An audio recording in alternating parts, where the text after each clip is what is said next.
അവസാനമായി പറയുക, ഇവനെ രക്ഷിക്കണം. സാറ് മൊഴി മാറ്റി പറയണം. വീണ്ടും വിചാരമില്ലാത്തതുകൊണ്ട് പറ്റിപ്പോയ കൈപ്പിഴയാ സാറേ. അതങ്ങ് ക്ഷമിച്ചു കള.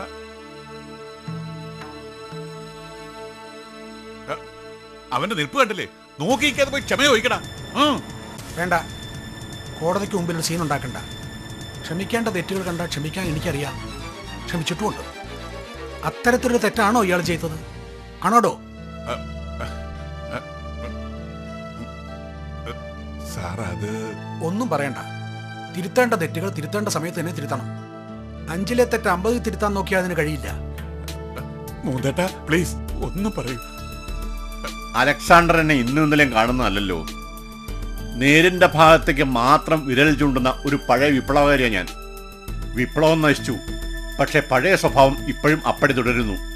അതുകൊണ്ട് തന്റെ ആവശ്യം എനിക്ക് അംഗീകരിക്കാനാവില്ല.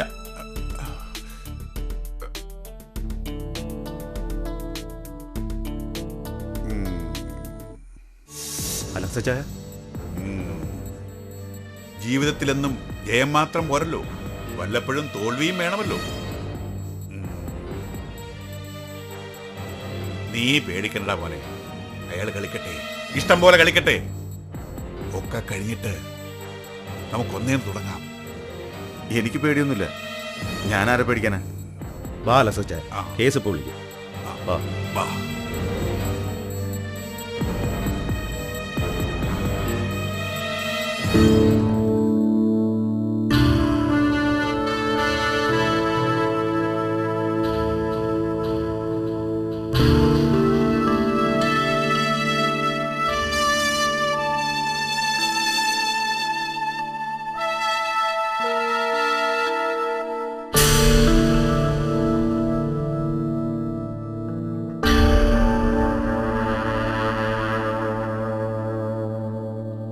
CC 131/2004 പ്രതി അലക്സാണ്ടർ പേട്ട മകൻ വില്യം പേട്ട.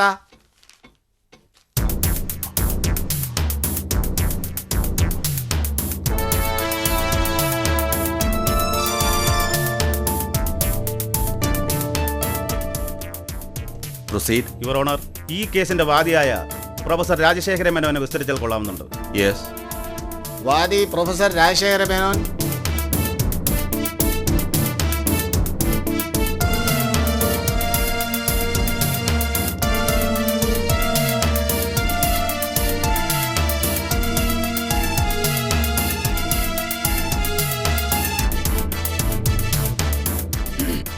രാജശേഖര മേനോൻ അല്ലേ? അതെ. എന്താ ജോലി? കോളേജ് പ്രൊഫസറാ. ഈ നിൽക്കുന്ന ആളിനെ അറിയുമോ? അറിയാം. എങ്ങനെ അറിയാം? അയാൾ എൻ്റെ സ്റ്റുഡൻ്റ് ആയിരുന്നു. താങ്കളെ കുത്തിയെന്ന് താങ്കൾ അവകാശപ്പെടുന്ന വ്യക്തി ഈ വില്യം പേട്ട തന്നെയാണോ? അതെ.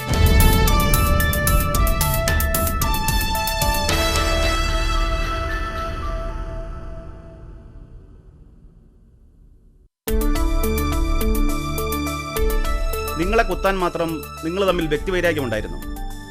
എനിക്കുണ്ടായിരുന്നില്ല. എന്ന് വെച്ചാൽ ഇയാൾക്കുണ്ടായിരുന്നോ? ഉണ്ടായിരുന്നു. നിങ്ങളെ കുത്താൻ എന്തായിരുന്നു കാരണം? കാരണം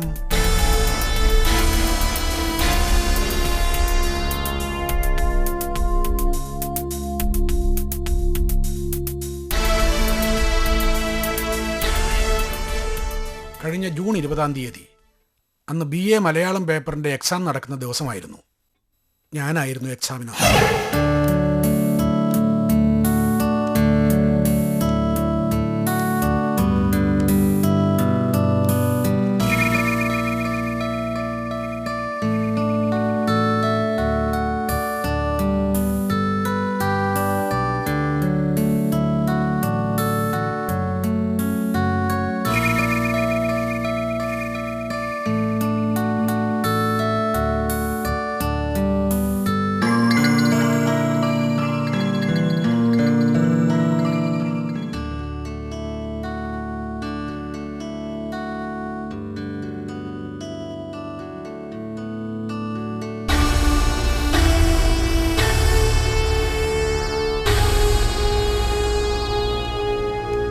മതി എഴുതിയത്.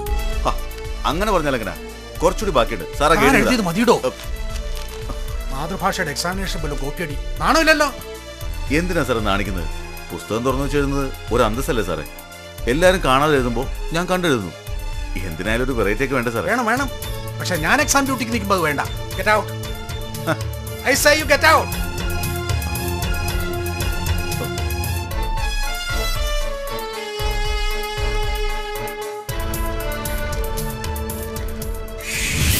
മാതൃഭാഷ പോലും മനഃപ്പാഠമാക്കാൻ കഴിയാത്ത ഇയാളെ ഡീബാർ ചെയ്യാൻ തീരുമാനിച്ചു. കോളേജിലെ നമ്പർ 1 ക്രിമിനലാണ് ഇയാൾ. അതുകൊണ്ട് തന്നെ എനിക്കെതിരെ ഭീഷണികൾ പലതും ഉണ്ടായി, യാചനകളും. ഒന്നിനും ഞാൻ ചെവി കൊടുത്തില്ല.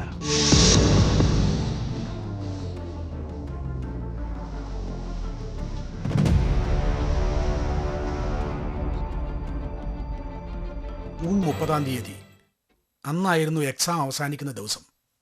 എക്സാം ഡ്യൂട്ടിക്ക് വന്ന എന്നെ കാണാൻ ഇയാൾ വന്നു.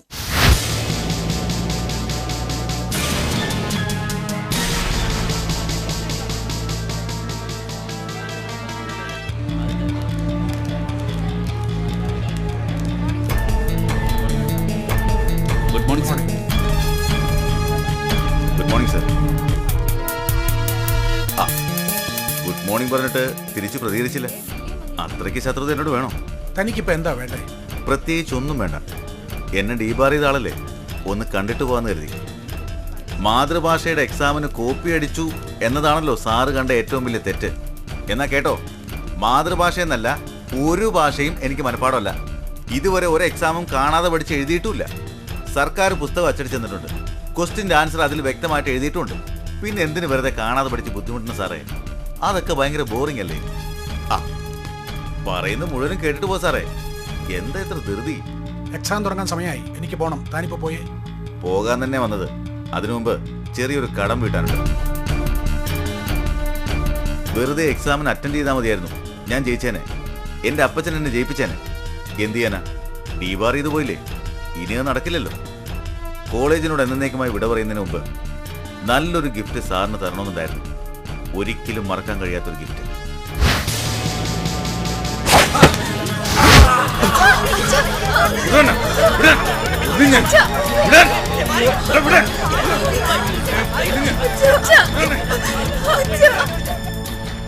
എന്നെ മുറിവേൽപ്പിക്കുക മാത്രമല്ല ഇയാൾ ചെയ്തത്, കഠിനാധ്വാനം ചെയ്ത് പരീക്ഷ എഴുതുന്ന കുട്ടികളെ മണ്ടന്മാരാക്കുക കൂടിയാണ്.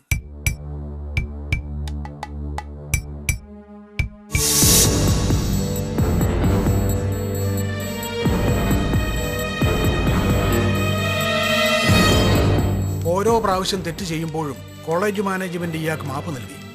സത്യം പറഞ്ഞാൽ അധ്യാപകർക്ക് കൂടി ഇയാളെ ഭയമായിരുന്നു. എൻ്റെ മക്കൾ ഉൾപ്പെടെ ഒരുപാട് സാധാരണക്കാരുടെ മക്കൾ പഠിക്കുന്ന കോളേജാണ്. അവർക്കൊക്കെ ഭയം കൂടാതെ പഠിക്കണം. അതിന് ഇത്തരക്കാർ കോളേജിൽ തുടരുന്നത് അപകടകരമാണ്. മറ്റുള്ളവരുടെ സുരക്ഷയെ കരുതിയാണ് ഇയാളെ ഡീബാർ ചെയ്തത്. അത് ശരിയാണെന്ന് തന്നെ ഞാൻ വിശ്വസിക്കുന്നു. ഇനി പ്രതിഭാഗം വക്കീലിന് എന്തെങ്കിലും ചോദിക്കാനുണ്ടോ? No your honour. ഈ കേസിന്റെ വിധി ജനുവരി 10 തിങ്കളാഴ്ച പറയുന്നതാണ്.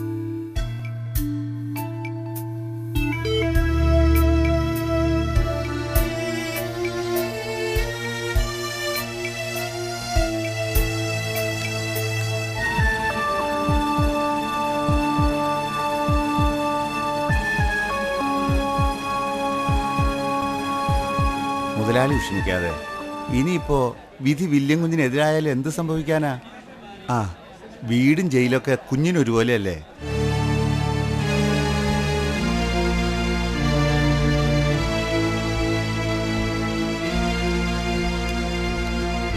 മേനോ സാറേ, നന്ദി, ഒരുപാട് നന്ദി.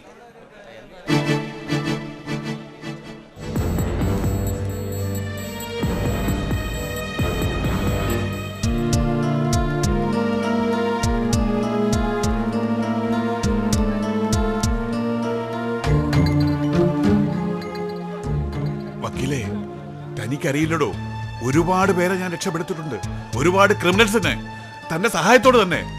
പക്ഷേ ഇപ്പോ എന്റെ മോന്റെ കാര്യത്തിൽ ഞാൻ തോക്കോടോ? അല്ല, അത് ധൈര്യമായിരിക്കടാ, വിധി വന്നില്ലല്ലോ.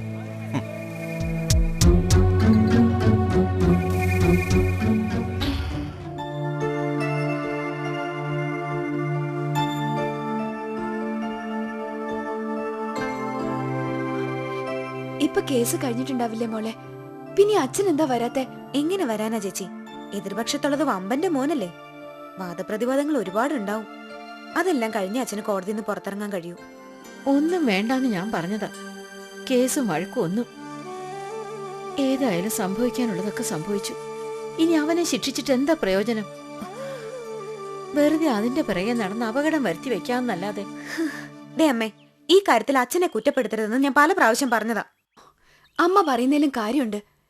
എക്സാമിന് ഡീബാർ ചെയ്തപ്പോ ഇത്രയും പ്രതികരിച്ചവൻ ജയിൽ ശിക്ഷ കൂടി കിട്ടിയാ എന്താവും ചെയ്യാ? ഒന്നും ചെയ്യില്ല. ജയിലിൽ കിടക്കുന്നവൻ എന്ത് ചെയ്യാനാ? എന്ത് ചെയ്യാനാന്നോ? ചെയ്യുന്നത് അവനല്ല, അവന്റെ അച്ഛനാ, ആ അലക്സാണ്ടർ. മകന് വേണ്ടി വക്കാലത്ത് പറയാൻ അയാൾ എത്ര പ്രാവശ്യം ഇവിടെ കയറി ഇറങ്ങിയെന്നറിയാമല്ലോ.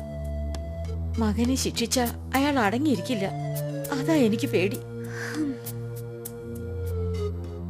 ഇങ്ങനെ പേടിച്ചാ നമുക്ക് ജീവിക്കാൻ കഴിയില്ലമ്മേ. നമ്മൾ ക്ഷമിക്കും തോറും അതൊരു ലൈസൻസ് ഇവന്മാര് കണക്കാക്കും. അമ്മയ്ക്ക് അറിയില്ല വില്യത്തെ. അവന്റെ റാഗിങ്ങിന് വിധേയരാകാത്ത ഒറ്റ കുട്ടികളുണ്ടാവില്ല ക്യാമ്പസില്. പ്രിൻസിപ്പളും അധ്യാപകരും കണ്ണടയ്ക്കുന്നതുകൊണ്ട് എന്ത് ചെയ്യാന്ന അവന്റെ വിചാരം. അവൻ ശിക്ഷിക്കപ്പെടണം. നിയമം അനുശാസിക്കുന്ന ഏറ്റവും വലിയ ശിക്ഷ തന്നെ അവന് കിട്ടണം.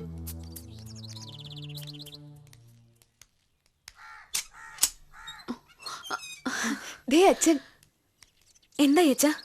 കേസിന്റെ വിധി 10-ാം തീയതി തിങ്കളാഴ്ച പറയും. വില്യത്തിന് ശിക്ഷ ഉറപ്പാ.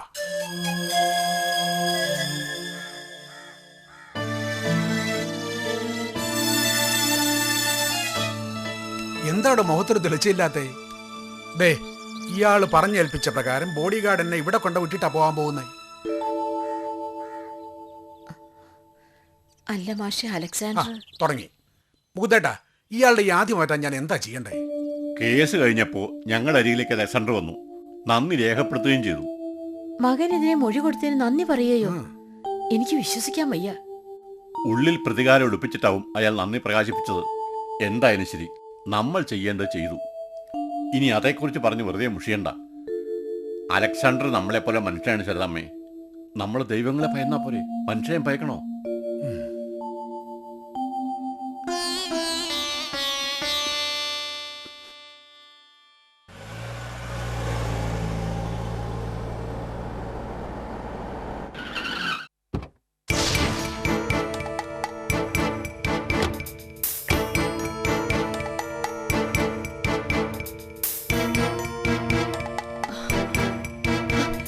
എന്തായി അലക്സ ചായ? ശകുനം മുടക്കിട്ട് എന്തായെന്നോ? എന്താകാനാ? നിന്റെ മണ്ടത്തിനെ കൊണ്ട് സർവ്വതും പൊളിഞ്ഞു. അത്ര തന്നെ. നിങ്ങൾക്ക് എന്താ പറ്റിയത് മനുഷ്യ? വട്ടു പിടിച്ചോ? അതേടി, അരവട്ടായിരുന്നു മുഴുവട്ടായി. പ്രൊഫസറെ കോടതിയുടെ പടി കാണാതിരിക്കാനാ ഞാൻ ആ സാമൂലിനെ കൂട്ടി ഏർപ്പാടാക്കിയത്. പക്ഷേ എന്റെ പദ്ധതി എല്ലാം പൊളിഞ്ഞു. നീ ആയിട്ടെല്ലാം പൊളിച്ചു കളഞ്ഞു. ഇത് എന്തൊക്കെയാ പറയുന്നത്? എന്താന്ന് വെച്ചാ തെളിച്ചു പറ. എടി ഉറുമ്പട്ടവളെ, നീ എന്തിനാ രാവിലെ ആ പ്രൊഫസറുടെ വീട്ടിലേക്ക് എഴുന്നള്ളിയത്? ആര് പറഞ്ഞിട്ടാ? ആരും പറഞ്ഞിട്ടല്ല, സ്വയം തോന്നിട്ടാ. കാല് പിടിച്ചായാലും അയാളെ കേസിന്ന് പിൻവലിക്കണമെന്ന് തോന്നിയിട്ട്. നന്നായി, മകന് ഉപകാരം ചെയ്യാൻ ശ്രമിച്ചതാണ് പോലും. എടി വിവരദോഷി, നീ ആ പ്രൊഫസറോട് സംസാരിക്കുന്ന സമയത്ത് സാമൂലും കൂട്ടനും തൊട്ടടുത്ത് തന്നെ ഉണ്ടായിരുന്നു പോലീസില്. അയാളെ ഇടിച്ചിടാനായിരുന്നു പ്ലാൻ. കോടതിയിൽ അയാൾ വരാതിരിക്കുക, ഇവ കേസിന് രക്ഷപ്പെടുക, ഒക്കെ സ്വപ്നം കണ്ടിരിക്കുമ്പോഴാ അയാൾ കോടതിയിലോട്ടൊരു വരവ്. ദേഷ്യം വരുവോ ഇല്ലയോ? എങ്ങനെയെങ്കിലും ഇവനെ രക്ഷിക്കണം ഡാഡി, ഇല്ലെങ്കിൽ എനിക്ക് ക്യാമ്പസിലേക്ക് കയറാനൊക്കില്ല. മോള് വിഷമിക്കാതിരി. ഇപ്പം പൊട്ടുന്ന ഏറുപടക്കം കണ്ട് ആരും വിഷമിക്കണ്ട, ഒക്കെ ശാന്തമാവും. അത് കഴിഞ്ഞാണ് നിന്റെ ഡാഡി പ്രവർത്തിക്കാൻ പോകുന്നത്. കോടതിയിൽ പ്രൊഫസർ ജയിച്ചു, അലക്സാണ്ടർ തോറ്റു. പക്ഷെ ജീവിതത്തിൽ അലക്സാണ്ടർ തോൽക്കില്ല. തോൽവി പ്രൊഫസറിനും കുടുംബത്തിനും തന്നെയാകും. നീ വിഷമിക്കണ്ടടാ മോനെ.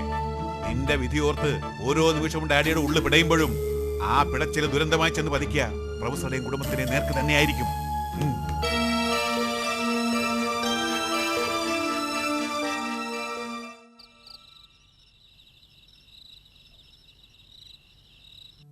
ചുറ്റിനും കുറെ ആൾക്കാർ, ഒക്കെ പുരുഷന്മാർ. നിവേദിത എന്ത് ചെയ്യും?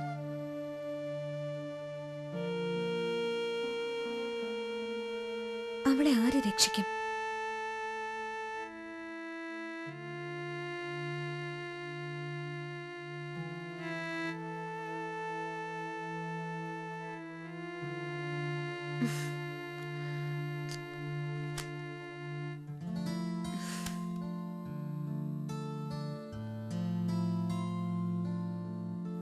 സമയം 12 കഴിഞ്ഞു. ഞാൻ കിടക്കുക. ക്ലൈമാക്സിന്റെ നൊമ്പരം അനുഭവിക്കുക ചേച്ചി ഞാനിപ്പോ. കൂട്ടിലകപ്പെട്ട എന്റെ നിവേദിത ആര് രക്ഷപ്പെടുത്തും? എന്നെ കൊണ്ട് കഴിയില്ല മോളെ. ഇത്ര എഴുതി പിടിപ്പിച്ച നീയല്ലേ, ഇനി ക്ലൈമാക്സും നീ തന്നെ കണ്ടുപിടിക്ക് കേട്ടോ. ആ കിടക്കുമ്പോ ലൈറ്റ് കൊടുത്താ മറക്കണ്ട.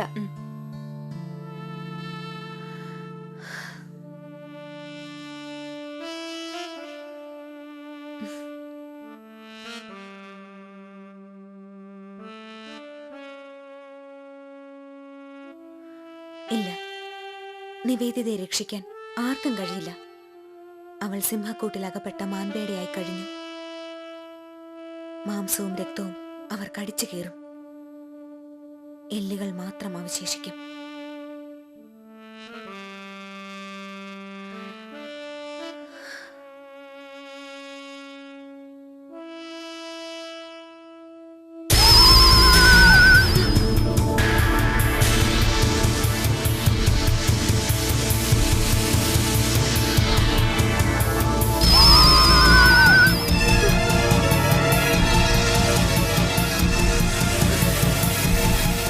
ചേച്ചി, ചേച്ചി, എന്താ എന്താ ദേവു? ജനാലയ്ക്കപ്പുറത്തൊരു നിഴല്. നിനക്ക് വെറുതെ തോന്നിയതാവും. നോവൽ എഴുതി നോവലിലെ കഥാപാത്രങ്ങൾ ഏതെങ്കിലും പുനർജനിച്ചതാവും. തമാശയല്ല ചേച്ചി, ഞാൻ കണ്ടതാ. ചേച്ചി വന്നേ.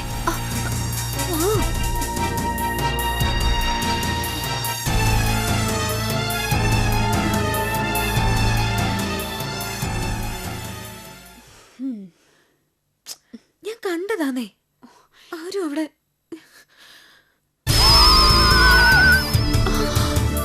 എന്തായി? നമുക്കൊന്ന് തുറന്നു നോക്കിയാലോ? വേണ്ട, നമുക്ക് അച്ഛനെ വിളിക്കാം. അച്ഛൻ നല്ല ഉറക്കത്തിലാവും. നമുക്ക് തുറക്കാവുന്നേ. ജനാല തുറന്നോണ്ട് എന്താ കുഴപ്പം? ഡോറല്ലല്ലോ. ദേവു വേണ്ട. ചേച്ചി ഒന്ന് ചുമ്മാ നിൽക്കേ.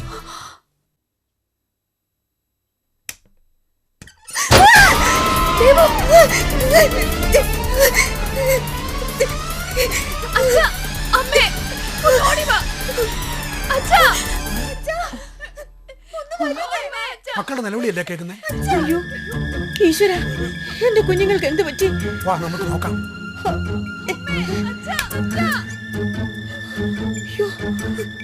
അച്ഛൻ വേഗം വന്നേ. എന്താ മോളെ? എന്താ ഇവിടെ? അതച്ഛാ, ഒരാള്. ആളോ? എവിടെ? ആരോ ഒരാള്. അയാള് ജനല് വഴി കുത്താൻ ശ്രമിച്ചു. അയ്യോ അയ്യോ, വേണ്ടച്ചാ, അയാൾ അവിടെ ഉണ്ട്. നീ ഒന്ന് മാറി നിൽക്ക്, നോക്കട്ടെ.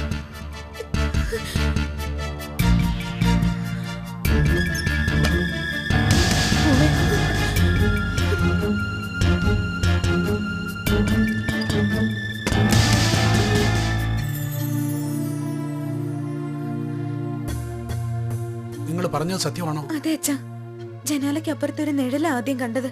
പിന്നെ ജനാല തുറന്നപ്പോഴാ. ആരാ പറഞ്ഞത് ജനാല തുറക്കാൻ? അത് ഞാൻ പറഞ്ഞതാ അച്ഛാ ദേവുവിനോട്, അച്ഛനെ വിളിച്ചിട്ട് ജനല് തുറന്നാ മതിന്ന്. അതെങ്ങനാ? ഏത് കാര്യത്തിനായാലും പെണ്ണിന് എടുത്തിയാട്ടോ അല്ലേ? അച്ഛൻ ഉറങ്ങിയെന്ന് കരുതിയിട്ടാ ഞാൻ. വാതിലൊന്ന് തുറന്നു നോക്കിയാലോ ശാരദ? നല്ല കാര്യമായി. എന്താ ഏതാന്നൊന്നും അറിയാതെ പുറത്തിറങ്ങാൻ ഞാൻ സമ്മതിക്കില്ല. സഹായത്തിന് മറ്റാരും ഇല്ലാത്തതാ എന്ന് പറഞ്ഞാൽ എങ്ങനെയാ? വേണ്ട അച്ഛാ, ഞങ്ങൾക്ക് പേടിയാ. ശരി, പോകുന്നില്ല. രണ്ടാളും ലൈറ്റ് അണച്ചു കിടക്ക്. വാ ശാരദ. കുട്ടികൾ തനിച്ച്. പേടിയുണ്ടോ മക്കളെ? അച്ഛനും അമ്മയും പൊയ്ക്കോ, ഞങ്ങൾ കിടന്നോളാം. എന്തെങ്കിലും ശബ്ദം കേട്ടാ വിളിക്കണം, അല്ലാതെ ജനലും വാതിലും തുറക്കാൻ നിൽക്കണ്ട. മനസ്സിലായോ? ചെല്ല്.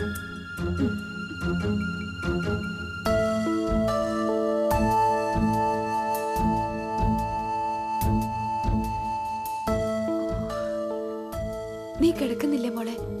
ഇനി കിടന്നാലും ഉടനെ ഒന്നും ഉറക്കം വരില്ല ചേച്ചി. ചേച്ചി പോയി കിടന്നു. തലനാരിഴക്കെ രക്ഷപ്പെട്ടത്. എന്നാലും ആരായിരിക്കും അത്? ദേ, അച്ഛൻ പറഞ്ഞ നീ കേട്ടല്ലോ. ജനല് തുറന്ന് നോക്കാനൊന്നും പോവണ്ട. ഇല്ല, ചേച്ചി പോയി കിടന്നു.